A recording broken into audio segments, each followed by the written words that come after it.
Hello, everyone. My name is Aki Kanerva. I am one of the founders of Virtual Air Guitar Company, and I am here today to talk about a very interesting journey with many trials and tribulations. Now, this talk is going to be centered on the history of Virtual Air Guitar, which was founded 17 years ago, looking at the milestones of growth of that company, but also a personal story of how I faced a whole bunch of difficulties in my journey in the game industry. And yeah, this is about entrepreneurship. I know many of you are here to have jobs and not be entrepreneurs. Some of you are intending to be entrepreneurs. My goal here is to put your worries into perspective and maybe help you figure out what does it actually mean to have a career in the game industry with so many upheavals. Things keep changing every year. It's going to be a story about how I personally learned to have a little bit of perspective into the game industry. So Virtual Air Guitar has had a bit of an eventful journey. 17 years ago, the company was founded. We've shipped 15 games, mostly on consoles. We've had 8 canceled partners, bankruptcies, all sorts of stuff. And we've pivoted, like, depending on how you count, at least 5 times. So yeah, let's take a moment to savor those numbers. But first, let's take a look at what we actually do. Virtual Air Guitar Company specializes in motion games. That is primarily for the Kinect on Xbox. Let's take a look at some video.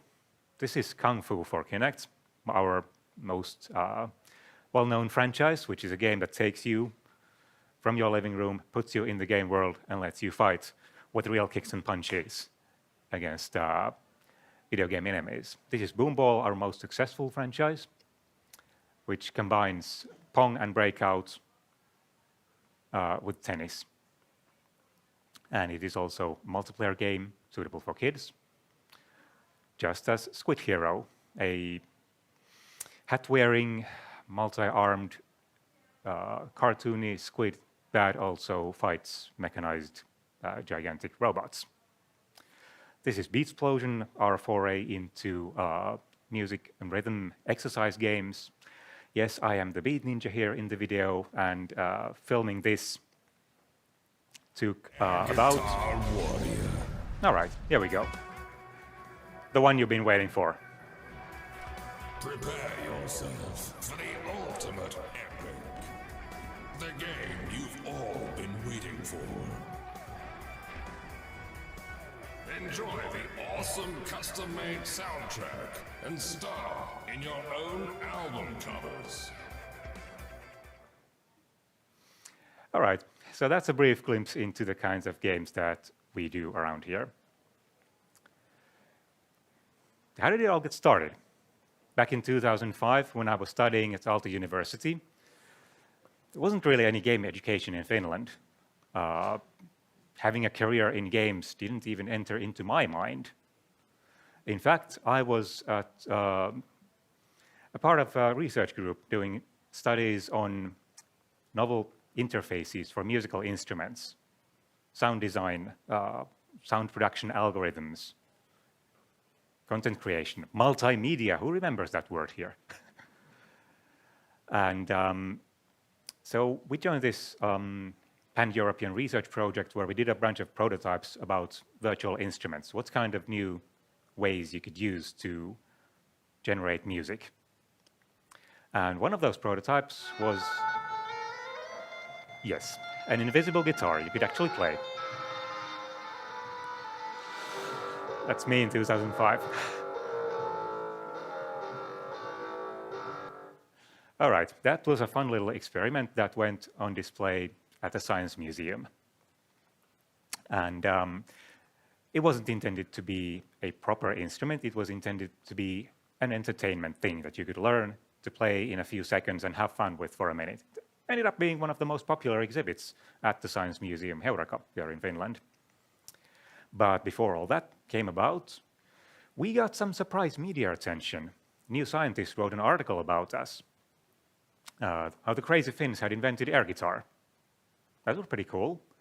But it also led to a very surprising media interest explosion. Within the space of 24 hours, we suddenly got inundated with interview requests from all over the world. Discovery Channel, National Geographic, the BBC, some random radio station in Scotland, who all wanted to make a story about the crazy Finns who had invented the air guitar. And the three of us were researchers. We started thinking about, well, could we commercialize this interest somehow? Could we make use of it somehow? What could we do to bring air guitar to everyday's living rooms? Because obviously there is media interest. How do we make use of it? And it was around this time that Xbox 360 and the PlayStation 3 had just come out. So there was enough processing power to run computer vision in real time. And hey, what do you know? Video games have a global distribution network. We could actually make this into a video game in order to have a product to sell. And that is how the Virtual Air Guitar Company was born. That was in 2006. We went on to win the Venture Cup business plan competition for that year. And my own role started out as a CEO. We drew lots on who has to be the CEO, who has to be the chairman of the board, usual game startup stuff. I personally had been an interface designer by training, but suddenly I was making PowerPoints. I was a CEO because I was the best at making PowerPoints. The first year of the company passed in making prototypes, searching for publishers, searching for a development partner, because, well, none of us had made any games before. We didn't have game development education. We knew that we wouldn't be able to make a game on our own, so we had to start looking for a partner who actually had experience with development. And this unbefore-seen footage shows you the kind of game we were working on that never came out. More on that later.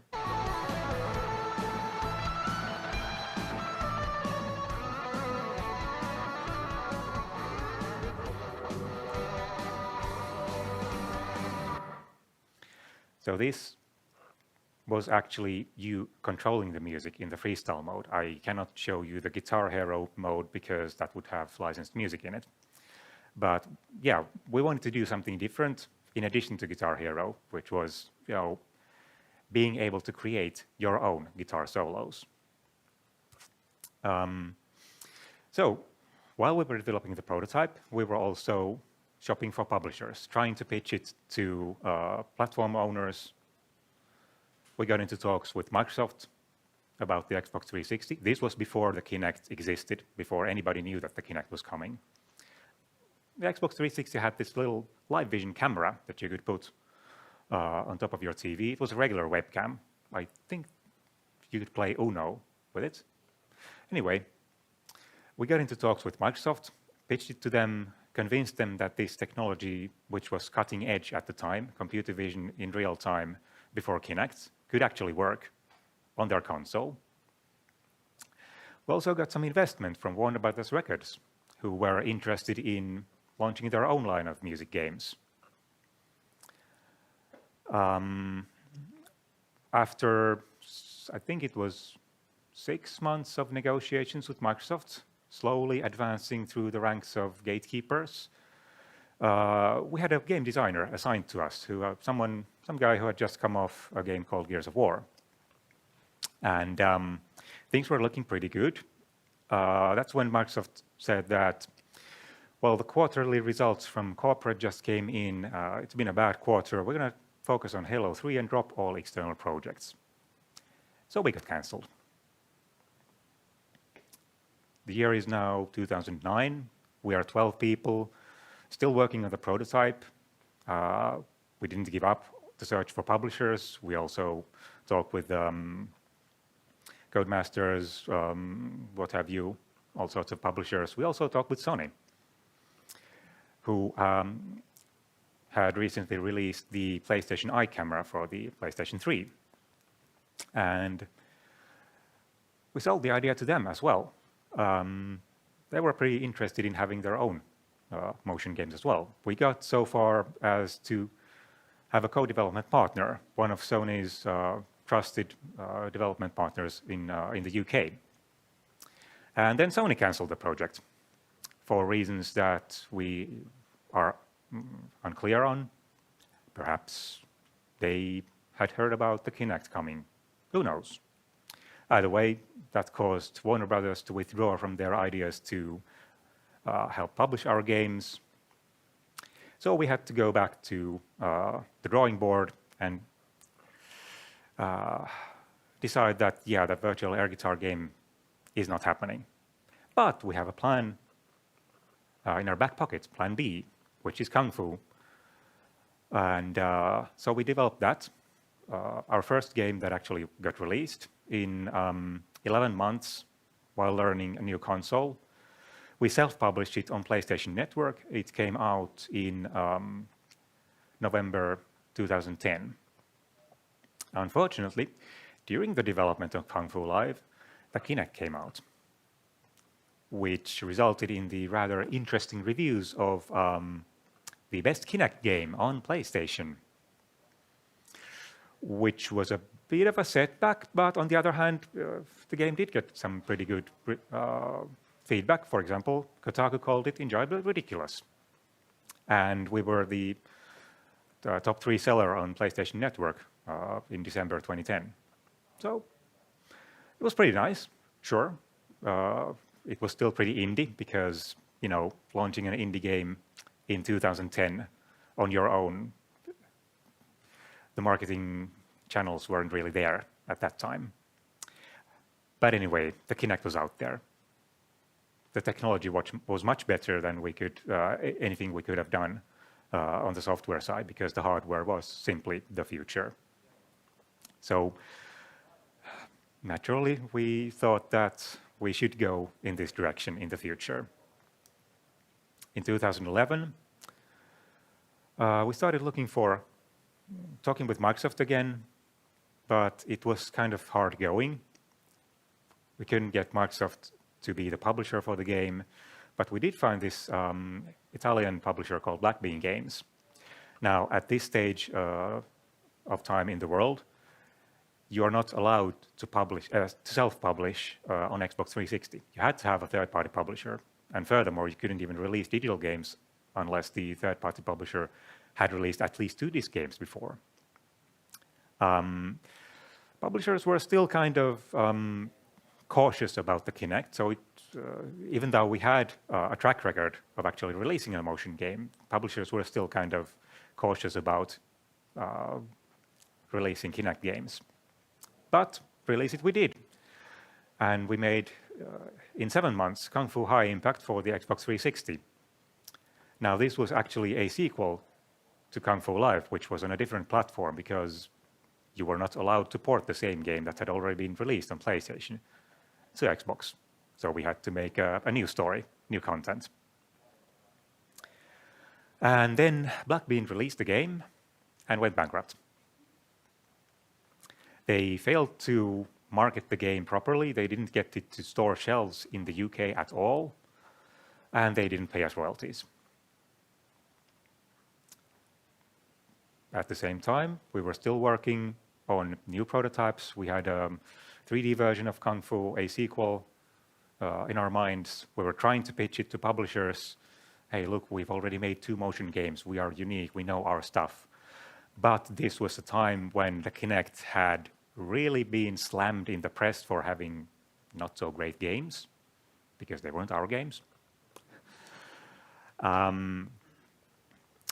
So we had a bunch of concepts that we were developing, but it just wasn't working out because all of the publishers had said, no, thank you, Kinect.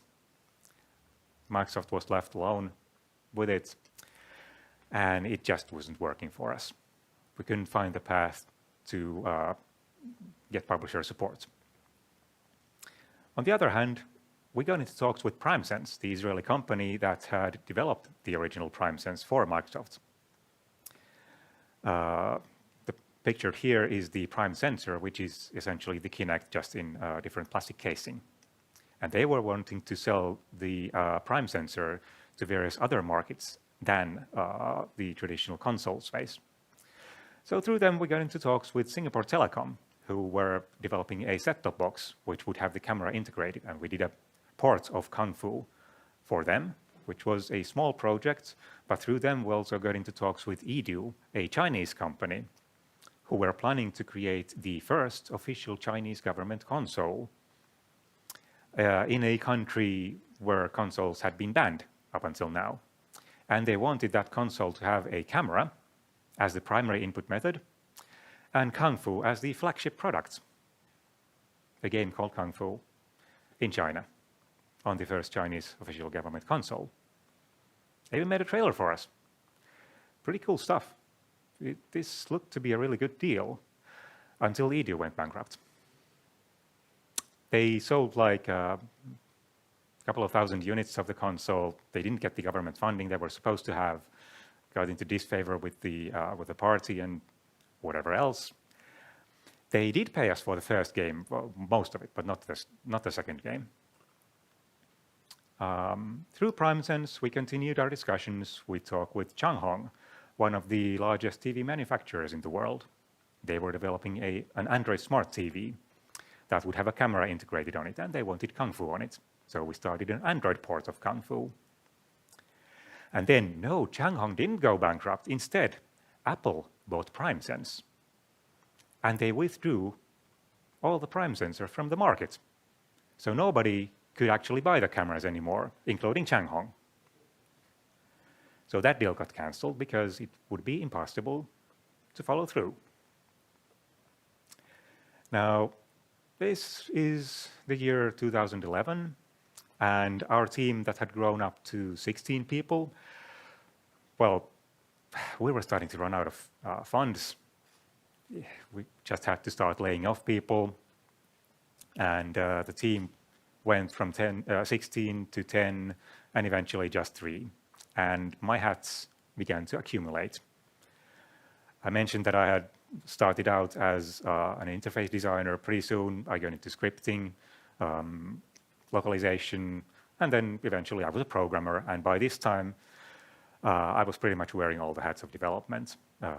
Programming, production, art direction, outsourcing, publishing, coffee making, whatever was necessary. This is a pretty big milestone in my personal career, which I will come back to later.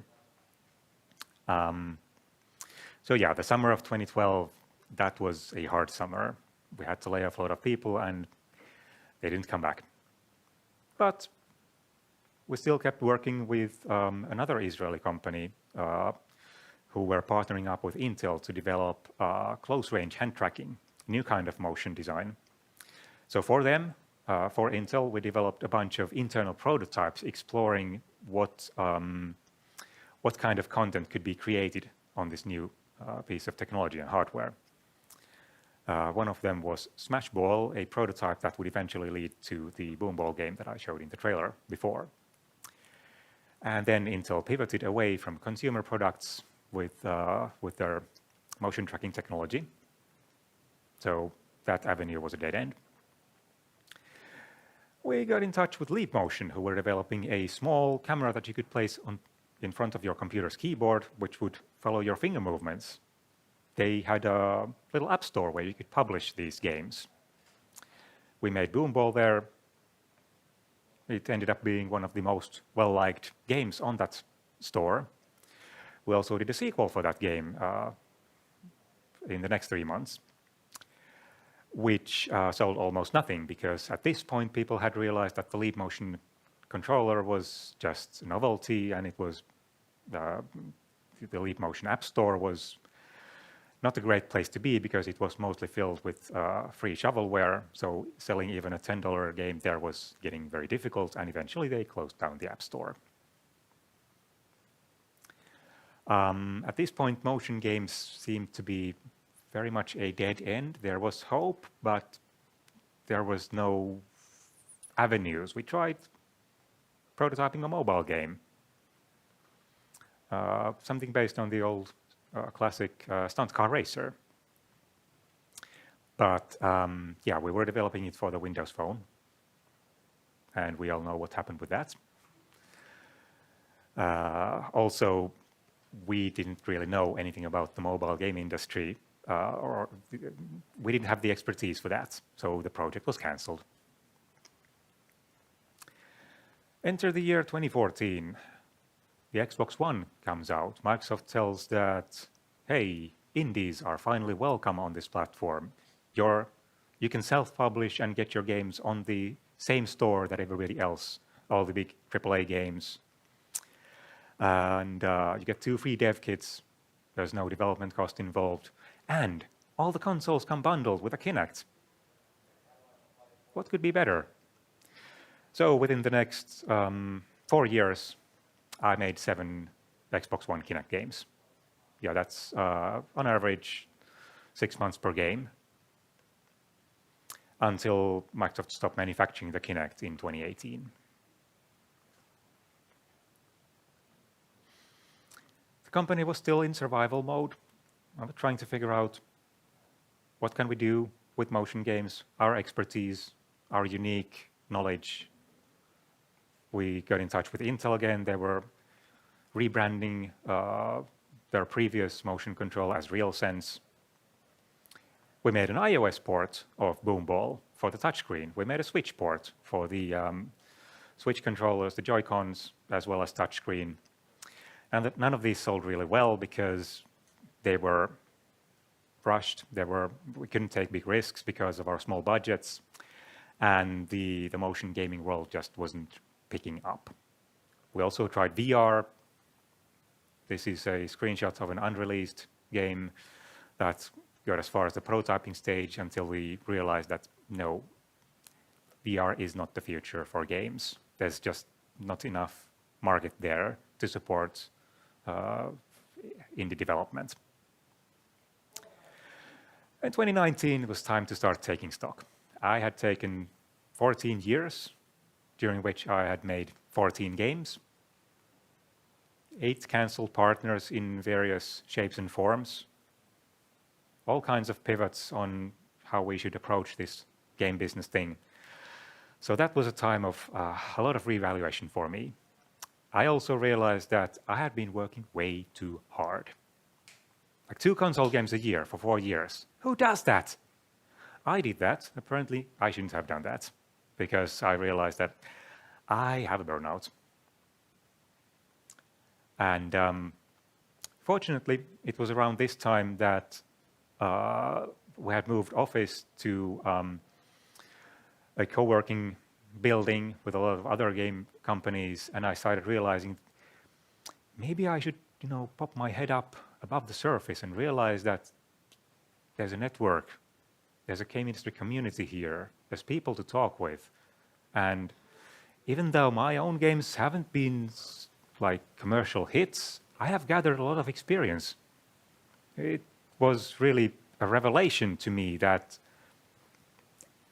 my failures could actually be useful to someone.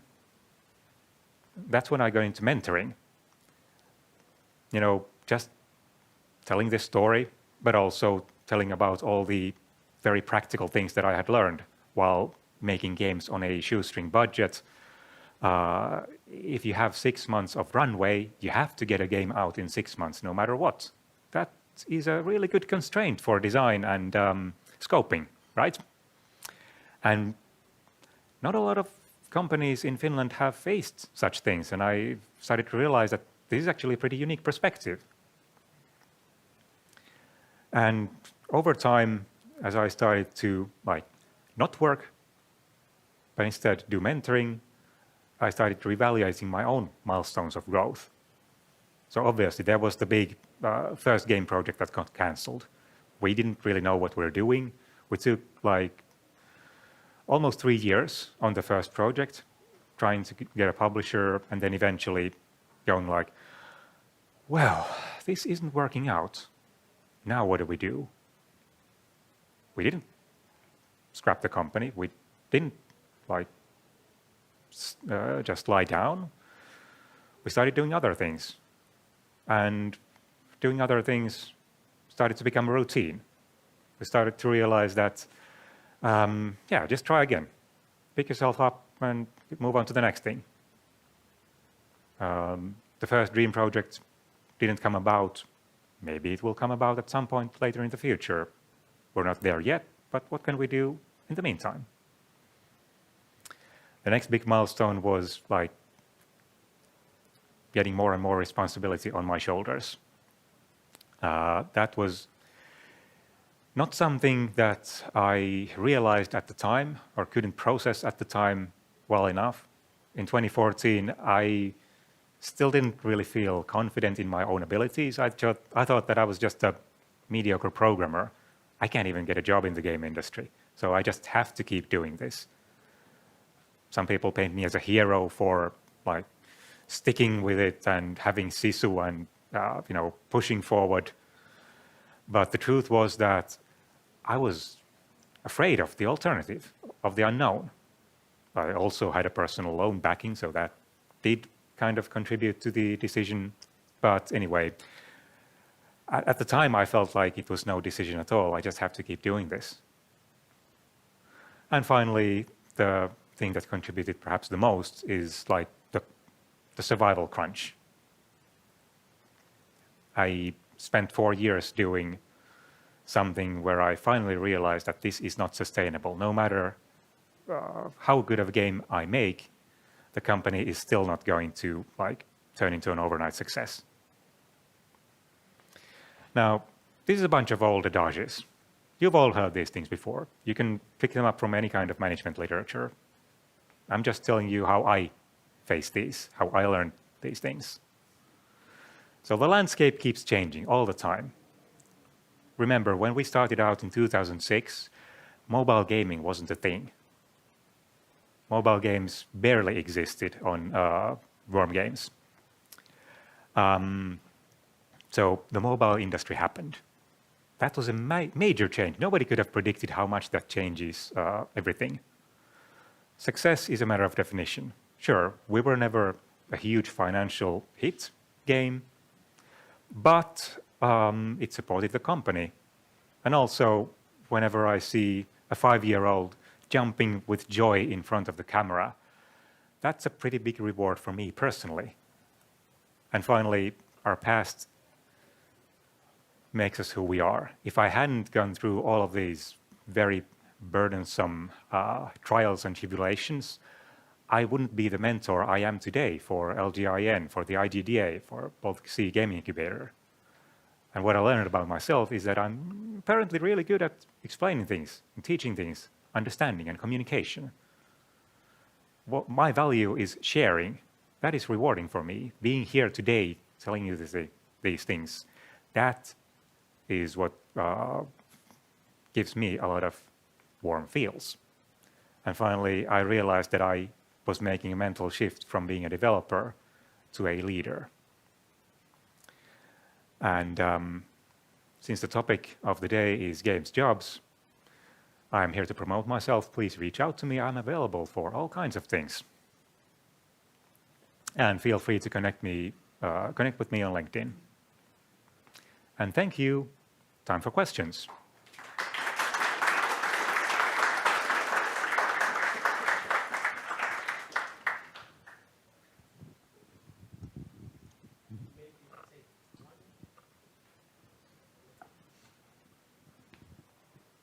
Hi, thank you very much for the talk. It was very insightful. My question is about upcoming technologies, of course, AI and cryptocurrencies in games. I wonder what's your perspective on these changes, like with all this history that you have. Thanks. If you see the word crypto, run away very fast. If you see AI, run away in a different direction, but also very fast.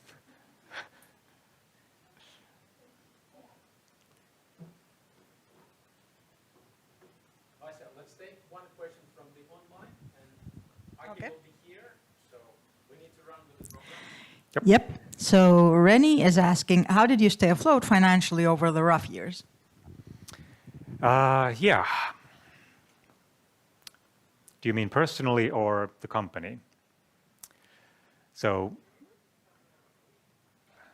in terms of the company, yeah, the layoffs were pretty much the major thing. That was, I mean, salaries are the biggest money sink in a company, so laying off people was, yeah, that was unfortunate, but there was no other choice. Me personally, I had always been very frugal in my lifestyle, so I was able to stay alive with some of my savings. The company generates, even now, it generates just barely enough revenue to support like half of me. It's not a lot, but it is what is allowing me to like take a breather and figure myself out. Having 10 games out there still doing slight revenue streams, that's a pretty important thing, even if they don't support any new games to be made. Thank you. Thank you.